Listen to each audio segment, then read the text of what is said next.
क्या हम भविष्य देख सकते हैं? शायद पूरी तरह नहीं, पर हाँ, डेटा के साथ कुछ हद तक अंदाजा तो लगा ही सकते हैं। बिल्कुल।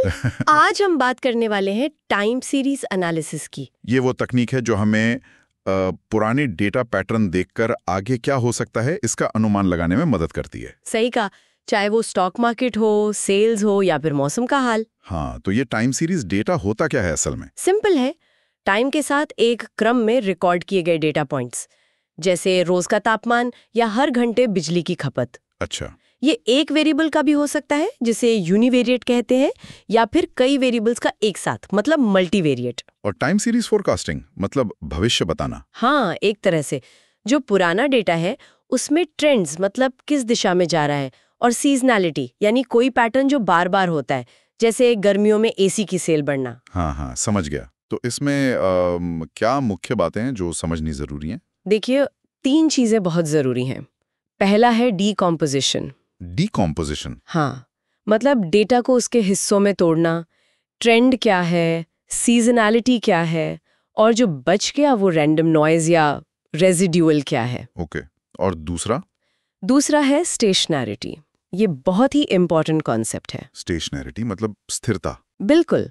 इसका मतलब है कि डेटा के जो स्टैटिस्टिकल गुण हैं, जैसे उसका मीन, उसका वेरिएंस, वो समय के साथ बदल नहीं रहे। अच्छा, जैसे? सोचिए, एक शांत नदी का पानी का लेवल अनुमान लगाना आसान है ना? हाँ। लेकिन अगर कोई नदी है जिसमें कभी बाढ़ आती है, कभी सूख जाती है, तो उसका अनुमान लगाना मुश्किल है। वो नॉन स्टेशनरी हुई। तो डेटा स्टेशनरी होना चाहिए? हाँ, ज्यादातर क्लासिकल मॉडल्स के लिए।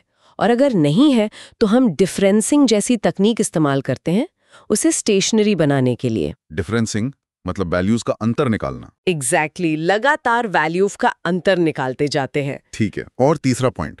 तीसरा है ऑटो कोरिलेशन। ऑटो कोरिलेशन, खुद से संबंध? हाँ, मतलब आज की वैल्यू का पिछली वैल्यू से कितना लेना देना है, इसको देखने के लिए हम ACF और PACF प्लॉट्स यूज करते हैं।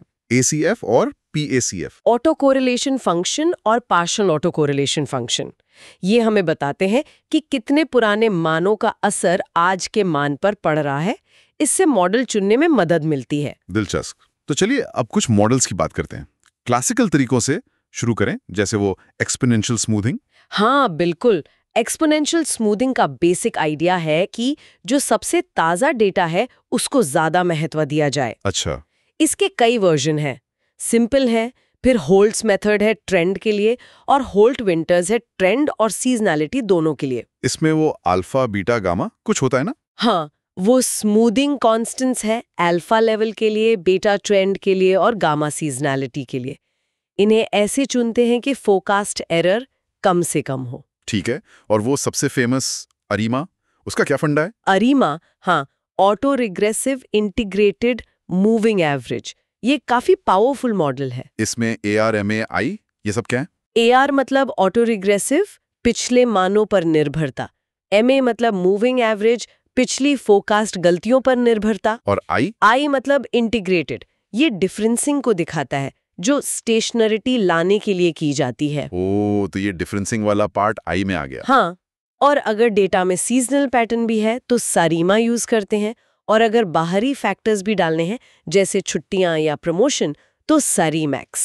इसमें वो कॉज़ैलिटी और इन्वर्टिबिलिटी की भी बात होती है, वो जरूरी है? हाँ, वो थोड़ी टेक्निकल चीजें हैं पर जरूरी हैं।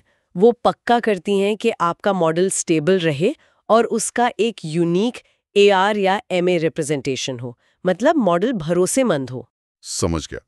तो ये तो हुए क्लासिकल तरीके। क्या मशीन लर्निंग के आम मॉडल्स भी यूज होते हैं इसमें? बिल्कुल।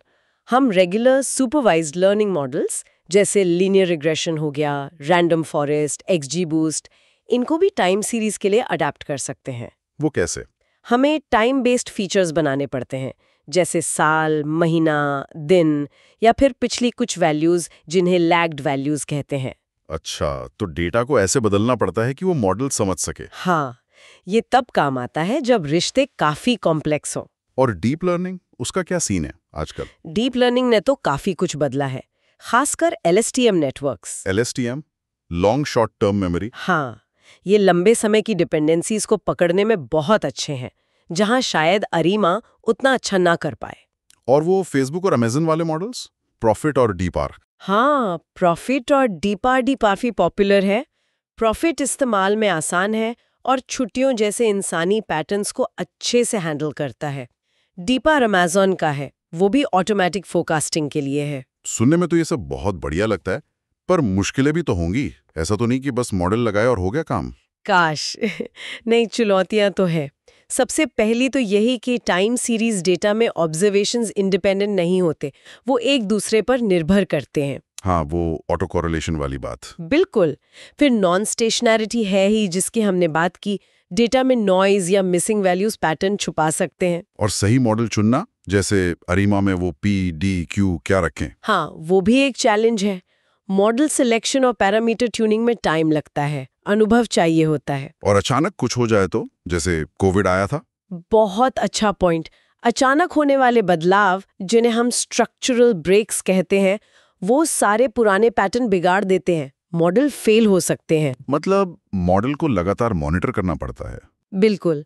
और हाँ, अगर डेटा बहुत बड़ा है या मॉडल बहुत कॉम्प्लेक्स है, जैसे डीप लर्निंग वाले, तो कंप्यूटेशनल कॉस्ट भी देखनी पड़ती है। इतनी चुनौतियों के बाद भी इसके इस्तेमाल तो बहुत होंगे ना। अरे अनगिनत। फिनेंस में revenue forecasting, stock trends, supply chain में डिमांड फोरकास्टिंग, इन्वेंट्री मैनेजमेंट, और एनर्जी सेक्टर में डिमांड का अनुमान, मौसम का पूर्वानुमान, हेल्थ केयर में बीमारियों का फैलाव, बहुत जगह। और ये कैसे पता करते हैं कि फोरकास्ट कितना सही है? उसके लिए मैट्रिक्स हैं, जैसे MSE, MAE, MEPI। ये बताते हैं कि औसत गलती कितनी है। MSE मतलब मीन स्क्वायर्ड एरर। हाँ, पर सबसे जरूरी है मॉडल को अनदेखे डेटा पर टेस्ट करना, जिसे वैलिडेशन कहते हैं। ट्रेन टेस्ट स्प्लिट या फिर time series cross validation use करते हैं।